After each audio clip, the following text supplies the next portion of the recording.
Essa aqui é a igreja de São Barnabé. Esse templo atual ele foi construído em 1705, mas a aldeia de São Barnabé é muito mais antiga do que isso. Ela vai ser instalada na região de Cabuçu, no que hoje é o 6º distrito de Itaboraí. A sede dessa vila ela vai ocorrer em 1580, 1584. Essa aldeia vai ser visitada pelo hoje santo José de Anchieta. E nas suas cartas ele vai mencionar as pescarias e os milagres que ele praticava naquela região.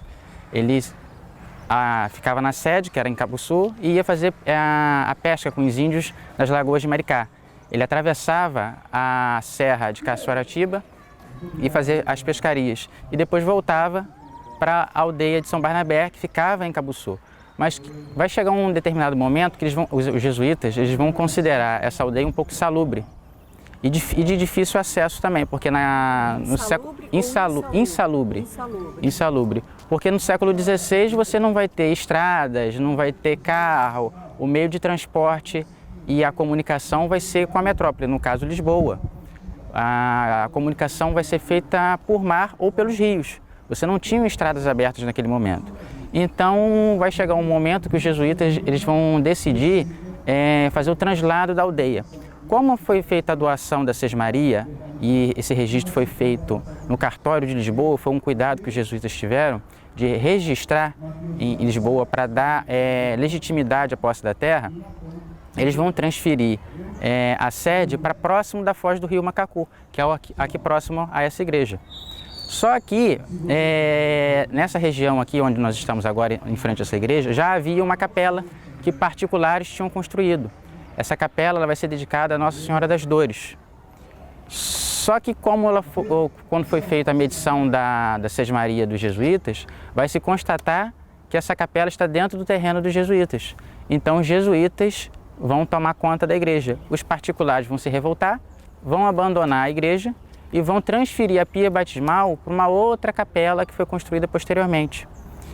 Então a sede da aldeia de São Barnabé ela vai passar do Cabuçu para essa região aqui, que é a foz do rio Macacu, que hoje se chama Itambi.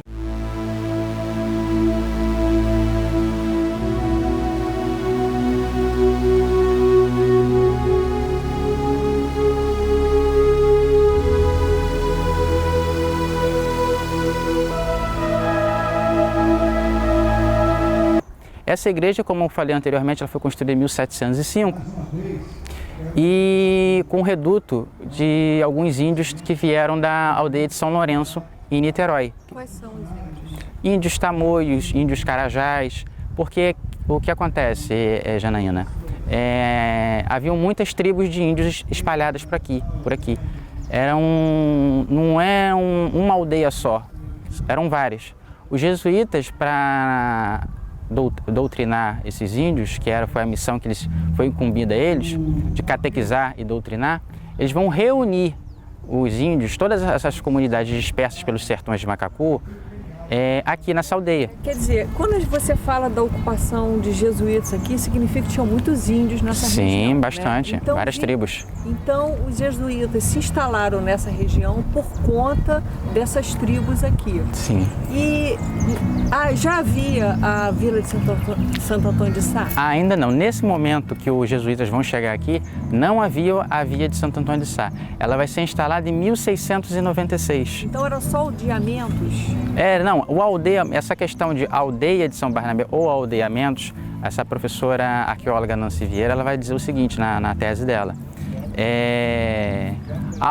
Na historiografia a gente vai encontrar a aldeia de São Barnabé, mas a aldeia de São Barnabé, aldeia, a gente já sabe que é uma relação a índios, mas São Barnabé é um termo católico, é um santo.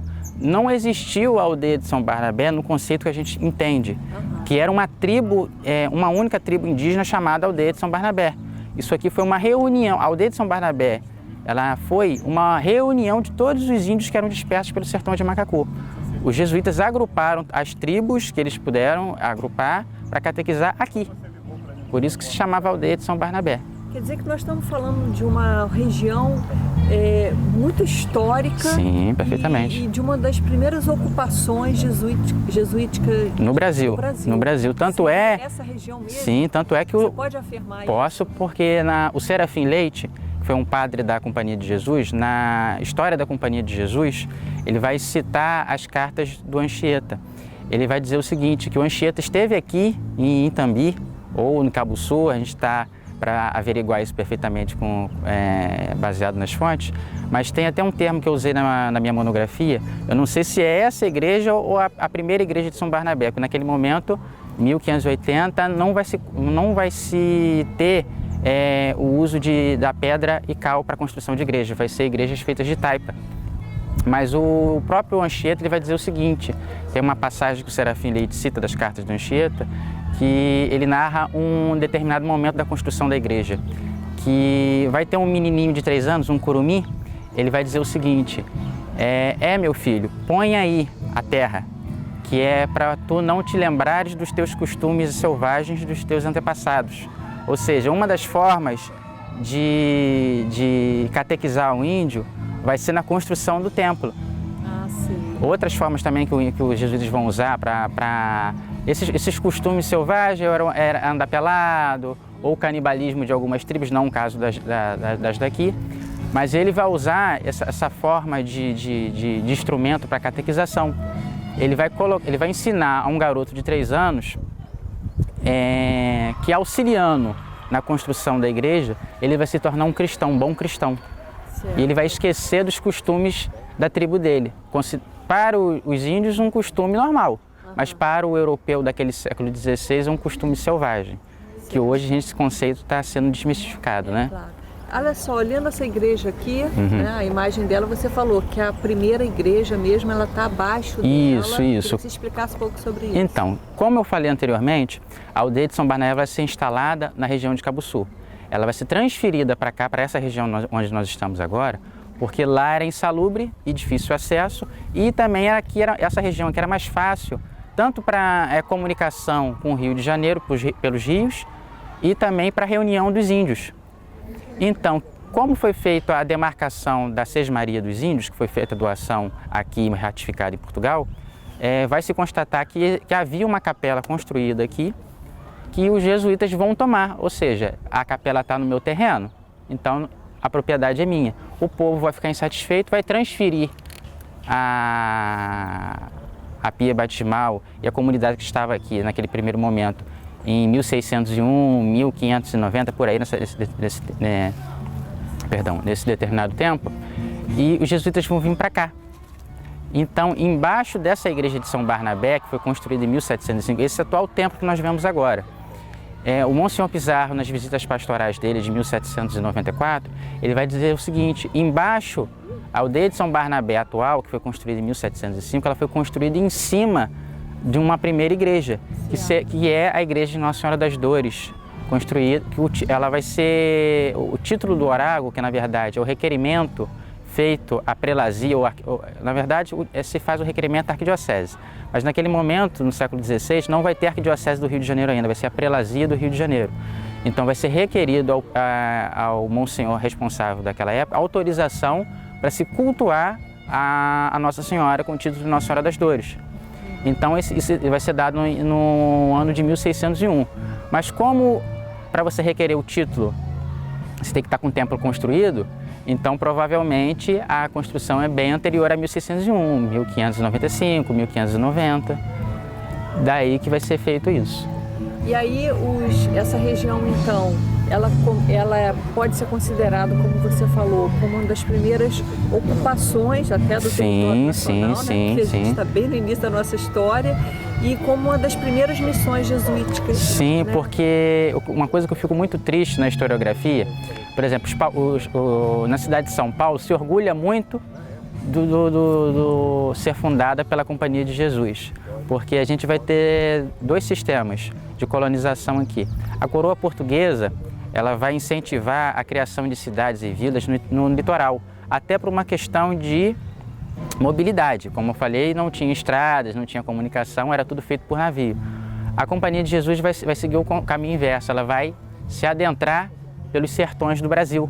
E São Paulo vai ser um exemplo disso. Só que os paulistas se orgulham muito do José de Anchieta ter criado, mas ele não teve só lá. Ele esteve aqui também. Muitas pessoas aqui do nosso município, do nosso estado, não sabem disso. Essa primeira ocupação vai se acontecer aqui, justamente pela proximidade com o rio. É isso que eu te perguntava. Você falou das invasões francesas, então a ocupação dessa região tem a ver com uma questão de estratégia militar? Sim, porque a gente vai ter um autor, a gente estuda muito isso na faculdade, Caio Prado Júnior. Ele vai dizer o seguinte, que a colônia, no caso o Brasil, vai ser um lugar de passagem. O português vai vir para cá não para morar, não para constituir família, ele vai vir para cá para explorar, enriquecer e depois voltar para a colônia. Diferente do espanhol. Diferente do espanhol, que vai ser uma colonização planejada, cidades planejadas. Aqui a maioria das cidades coloniais não vai ser assim, não vai ser cidade planejada. A gente só vai encontrar cidades planejadas, acho que a primeira que vai surgir vai ser Petrópolis, a mando de Dom Pedro II. Vai ser a primeira cidade planejada, depois Brasília e outras cidades mais. Mas como, voltando à sua pergunta, a estratégia. Eu citei a invasão da Baía de Guanabara pelos franceses. Então, a fundação do Rio de Janeiro, essa região vai estar ligada à fundação do Rio de Janeiro. Porque o Estácio de Sá vai vir para cá fundar a cidade do Rio de Janeiro para realmente expulsar os franceses. A fundação do Rio vai ser para ratificar o domínio português aqui. Para não perder para os franceses e outros que mais viessem aqui tentar ocupar esse território. O Estácio de Sá vem, funda a cidade do Rio de Janeiro, expulsa os franceses, só que como é que ele vai pagar o pessoal naquela época? A coroa, o rei mandava, mas não tinha recursos, conforme a gente pensa, para pagar as pessoas que ajudaram, os guerreiros, né, os portugueses que lutaram na expulsão dos franceses. O governador naquela época ele vai começar a distribuir as terras daqui. Os índios já estavam aqui, mas os portugueses, em nome da fé, em nome de Deus, eles vão tomar conta desse território. Então o governador começa a distribuir sesmarias.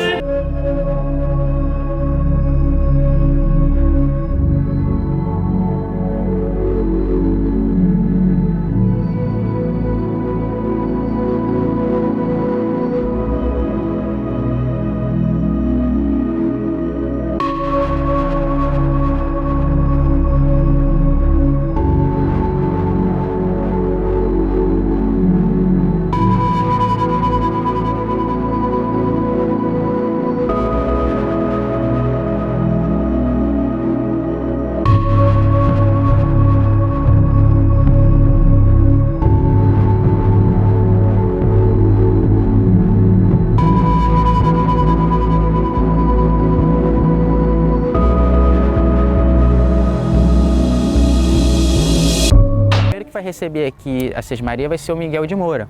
Ele vai ser um escrivão da Fazenda Real, lá em Portugal. Mas só que ele nunca esteve aqui. Como ele fazia parte do Estado português, ele era próximo ao rei, o governador vai ceder uma sesmaria a ele e ceder também ao Cristóvão de Barros, que era o capitão das naus que vieram para cá, trazendo os portugueses para lutar, para expulsar os franceses. Então vai ser a distribuição de sesmarias em pagamento à expulsão dos franceses aqui. Então quer dizer que a ocupação, no caso, pelo português, né, já tinha ocupação dos jesuítas, depois virão a ocupação... Não, os jesuítas vão vir depois disso. Ah, vem depois. Vem depois. O primeiro momento da ocupação, o que acontece? O primeiro momento, então, foi essas sesmarias... Sim. Foi um pagamento, né? Um pagamento da expulsão dos franceses. Mas nesse momento também, nesse contexto da doação dessas Marias para o Miguel de Moura e outras pessoas mais, vai ser dada essa sesmaria aos jesuítas. Certo. As sesmarias aqui começam a ser doadas... Por causa das invasões. Sim, só por uma questão de elucidação aqui para os nossos telespectadores, né? Não ficar muito na história positivista, mas a gente tem que se atrelar um pouquinho a datas, né? Sim. Vai começar essa distribuição de sesmarias em 1567. Mas a sesmaria dos jesuítas vai se dar em 1570, 1571. Só que os jesuítas vão vir para cá em 1580, 1584. Depois que eles recebem oficialmente esse documento de posse, que eles vão vir para cá. Só que também, né, nessa história jesuíta que o Serafim Leite conta, na demarcação do terreno, eles vão encontrar um problema: índios bravos. Nem todos os índios eram a favor dos portugueses. Sim. Então você também vai ter um momento de extermínio de algumas tribos. É isso que eu ia te perguntar. Veja bem, desde o momento em que foram distribuídas as Seis Marias, a gente sabe que Portugal não tem população para poder mandar para trabalhar. Você considera que a vinda dos jesuítas foi justamente para criar uma mão de obra escrava desses índios para trabalhar nas fazendas desses sesmeiros? Sim. O que acontece? Uma coisa que a gente tem que se ater ao contexto da época, não julgar aquele determinado período. Quando o português vai vir aqui explorar isso no Brasil de modo geral, eles vão encontrar um território vasto e encontrar os índios. Só que vai chegar um determinado momento que o português vai tentar escravizar esse índio. Só que ele vai ver que o índio não vai suportar o trabalho forçado. E a igreja também vai proteger esse índio no jeito dela, que seria a catequização. Só que aqui, nesse caso específico da aldeia de São Barnabé, os índios não vão ser usados como escravos. Eles vão ter aqui, não um regime de escravidão, mas a gente vai encontrar um regime de servidão. Eles vão ser catequizados, mas vão trabalhar nas terras dos jesuítas. Mas eles também vão usufruir desses benefícios do trabalho deles. Sim, você está falando de servidão, né? Quase que uma coisa do feudalismo. Isso, É quase um feudalismo. Porque existe uma questão na historiografia brasileira que o século XVI, o Brasil colônia, ou ele não vai ser nem feudal, mas ele tem características de feudalismo ainda. Mas olha só, voltando à questão, você falou que os índios, tudo bem, vão trabalhar em regime de servidão para as terras dos jesuítas. Sim. Mas esses sesmeiros, qual vai ser? Eles vão plantar possivelmente cana-de-açúcar. Sim. Quem vai trabalhar para eles? Porque a gente ainda não tem o africano como escravo. Então, o que acontece? A distribuição de Sesmarias, como eu falei, é 1567. Mas você não tinha nada aqui. O primeiro não é fator econômico. A primeira atividade econômica da região vai ser a exploração de madeira. Ah, vai ser madeira. Vai ser madeira. Porque toda essa região aqui era floresta de Mata Atlântica. E até a beira do mar, Maricá, Rio de Janeiro, até a região de Minas Gerais, era só Mata Atlântica. Os portugueses vão começar a explorar a madeira para lenha, para construção de navios, para construção de casas. Eles vão limpar o terreno para depois, quando a madeira vai acabar, que vai se começar o cultivo da cana-de-açúcar. A cana-de-açúcar vai ser introduzida primeiro no Brasil, na região do Nordeste, depois que ela vai vir para cá, porque aqui ainda era Mata Atlântica. Você sabe o tipo de madeira, mais ou menos? Mogno, ipê roxo, maçaranduba, perobas. São várias madeiras nobres. Você encontra alguns resquícios de Mata Atlântica espalhados aqui por Itaboraí, alguns tipos dessas madeiras nobres que foram exploradas. Só que eram vastas as florestas aqui, que foram derrubadas para atender as necessidades dos portugueses naquele momento. E depois da limpeza desse terreno, limpeza das florestas, colocada desta forma, que vai ser introduzida a cultura da cana-de-açúcar. Vai se começar a fazer os engenhos e depois desses engenhos, o que acontece? Na minha monografia eu falo o seguinte, que começa essas distribuições de sesmarias, primeiro vai ter essa exploração de madeira, depois vai passar um determinado momento que é a exploração do terreno, das terras, introduzindo a cana-de-açúcar para vender para o mercado europeu, vender o açúcar para o mercado europeu. Só que começa a ter uma necessidade dos colonos. Você precisa ter uma estrutura para você atender às outras necessidades. As pessoas naquele determinado momento não vão viver só de cana-de-açúcar. As pessoas precisam de mantimentos, arroz, feijão, roupas, tecidos. E vai ter que ter uma estrutura para poder atender. E também vai ter que ter uma estrutura de controle da coroa portuguesa. Porque não vai ter... se você tem uma certa distância entre a cidade do Rio de Janeiro vai estar formada já, não formada como a gente vê hoje. Você vai ter uma estrutura estatal, um governador, um secretário, que vai decidir as necessidades, resolver as necessidades do Rio de Janeiro no próprio Rio de Janeiro, não mais em Lisboa. Aqui você vai depender ainda da necessidade de pedir autorização ao governo do Rio de Janeiro.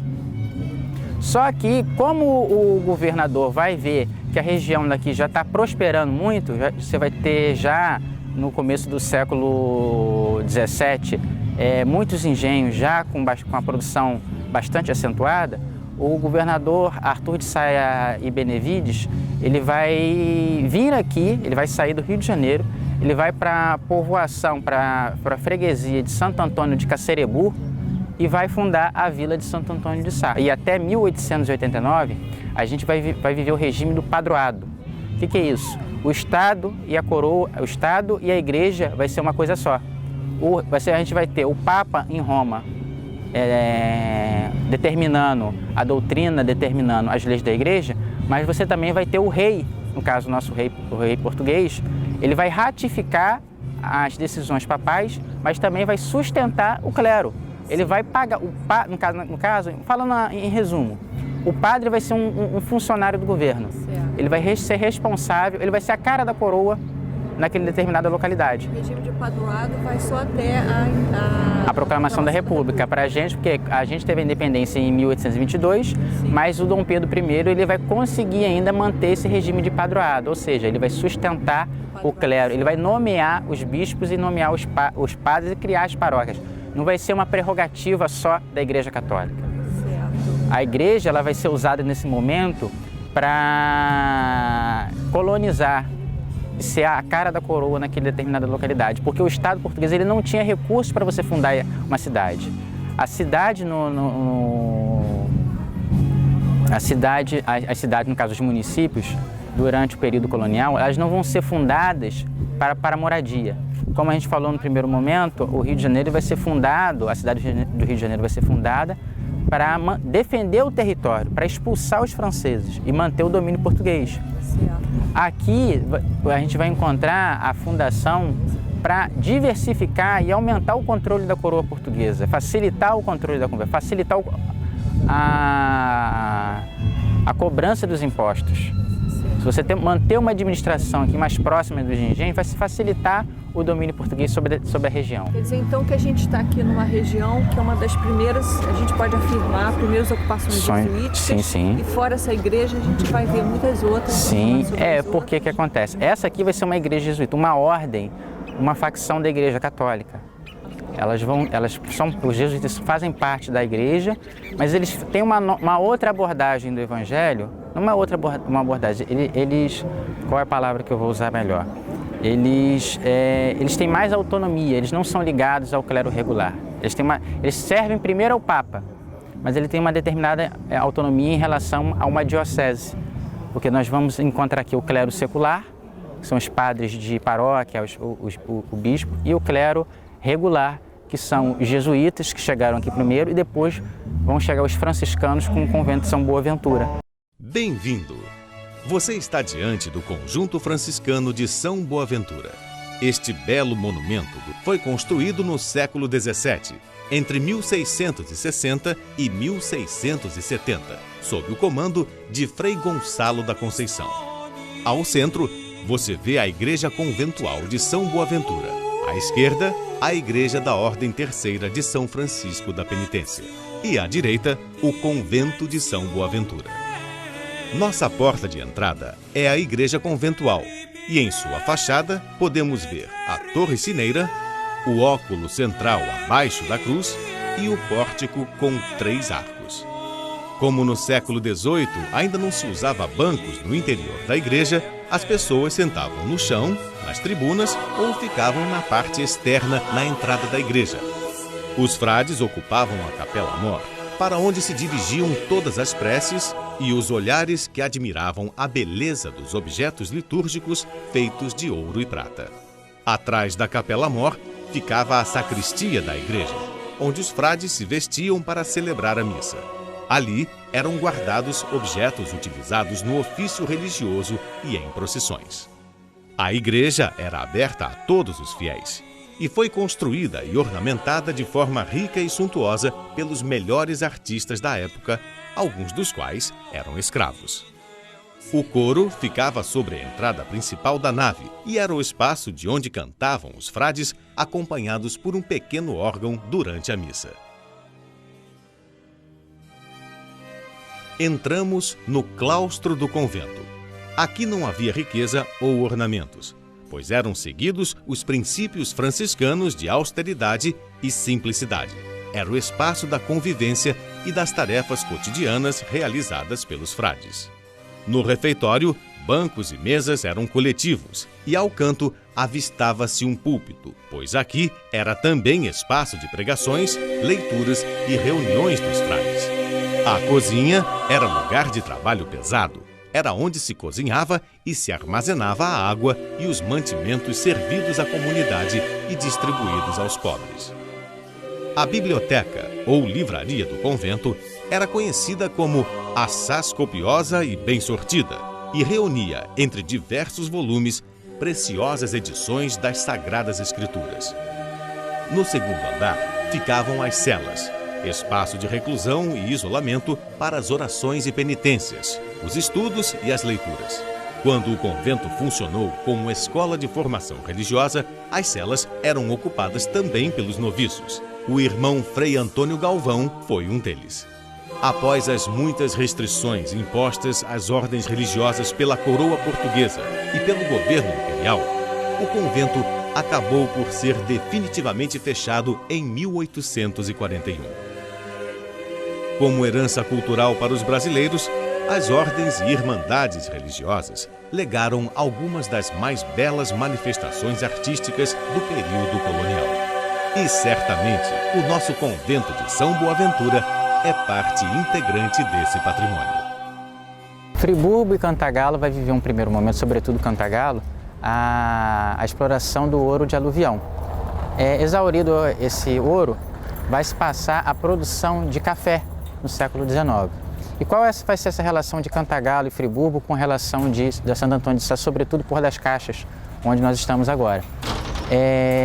O transporte do café para a corte do Rio de Janeiro, para ser exportado para o mercado europeu, era feito de Friburgo até aqui o Porto das Caixas através de lombo de mula. Os tropeiros que faziam esse transporte. Você não tinha estradas prontas para Friburgo nem Cantagalo. Você não tinha a 116 bonitinha, com pedágio, que todo mundo paga, para poder transportar. Você usava lombo de mula para poder fazer isso. Só que vai chegar um determinado momento, avançando nas tecnologias, os avanços tecnológicos, né? O Brasil vai começar a sofrer, vai receber a Revolução Industrial que começou na Inglaterra, né? O Brasil vai começar a implantar as estradas de ferro. A primeira do Brasil vai ser a de Inhomirim a Petrópolis, mas não para o café, que foi o caso de Friburgo. A estrada de ferro Cantagalo, que foi construída em 1860, de Porto das Caixas, que é atrás dessa igreja aqui, até a Raiz da Serra, que é ali em Cachoeiras de Macacu, ela vai ser usada principalmente, a construção dela, o fator de construção dela vai ser o transporte do café que era plantado em Cantagalo e Friburgo para ser transportado em direção ao Porto do Rio de Janeiro e depois ser transportado para o mercado europeu. E foi nesse momento da construção da estrada de ferro que provocou uma crise econômica na vila de Santo Antônio de Sá? Sim, perfeitamente. O que vai acontecer? Como um caminho de Friburgo e Cantagalo até a corte é um caminho muito extenso, leva muito tempo hoje, imagine no século XVI que era feito em lombo de mula. Você tinha que ter pontos de paragem e descanso dessas tropas, de alimentação, de descanso dos animais e de descanso dos próprios tropeiros. Então, Porto das Caixas e a vila de Santo Antônio de Sá, que pertencia à vila de Santo Antônio de Sá, ele vai ser um ponto de paragem, um entreposto comercial, ou seja, as tropas que vinham de Friburgo e descarregavam aqui em Porto das Caixas para despachar para o Rio de Janeiro, aqui era um ponto de descanso e também um ponto de alimentação, ou seja, você tinha que ter uma estrutura para atender esses tropeiros. Por isso que vai ser muito importante economicamente o Porto das Caixas para a vila de Santo Antônio de Sá e também para a vila de Friburgo, porque era o ponto aqui que se escoava a produção de café de Nova Friburgo e de Cantagalo também. Mas se a gente considerar que a vila de Santo Antônio de Sá ela é bem anterior, né, Sim. século XVII, ela depois passou a depender muito economicamente desse transporte de tropeiros para poder, segundo algumas teses, ela sofreu um baque econômico. Porque qual foi o baque econômico? O fator principal que a historiografia fala que é um dos fatores que acabou com a vila de Santo Antônio de Sá foram as febres do macacu. Só que a gente observar pelas datas, as febres do macacu vão ser em 1820, 1830, 1834. A vila vai ser extinta em 1875. Se você parar para ver, vai ser depois da construção da estrada de ferro Cantagalo. Porque o que acontece? Para você subir até Friburgo e até Cantagalo, os moradores daquela região e da região de Rio Bonito, que também transportavam as suas mercadorias, porque lá em Friburgo era o café, a região de Itaboraí e Santo Antônio de Sá era o açúcar.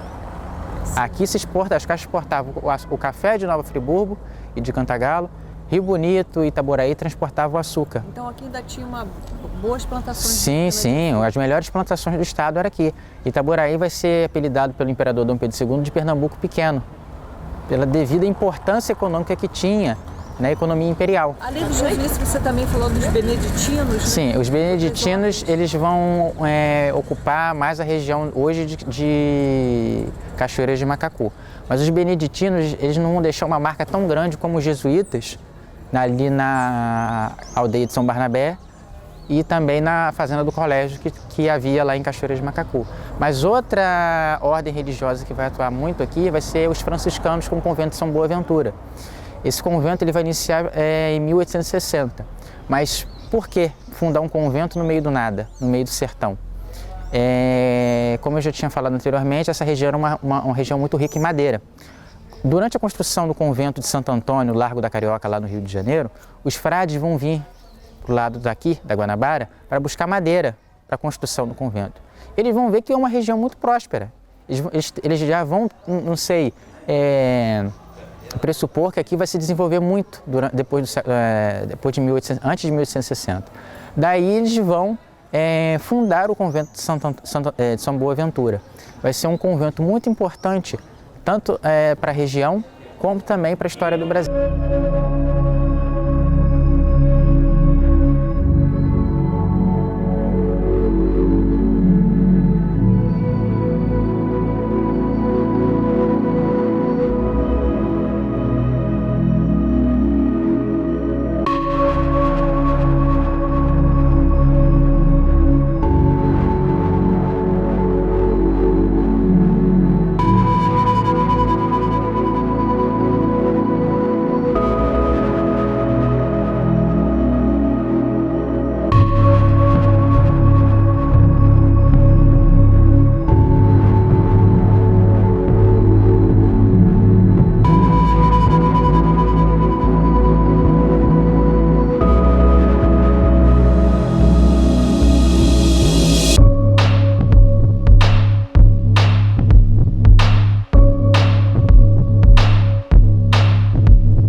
São João Batista ela vai estar ligada à Vila de Santo Antônio de Sá.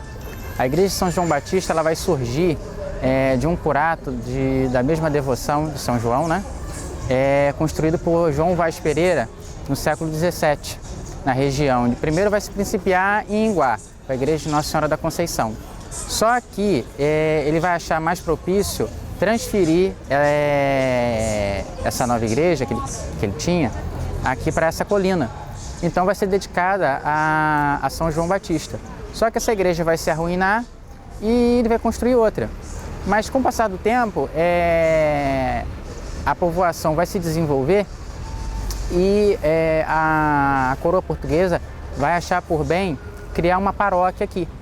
Vai ser a paróquia de São João Batista. Ela vai ser criada em 18 de janeiro de 1696, que vai ser criada a freguesia de São João de Itaboraí. Vai se criar um distrito administrativo pertencente à Vila de Santo Antônio de Sá.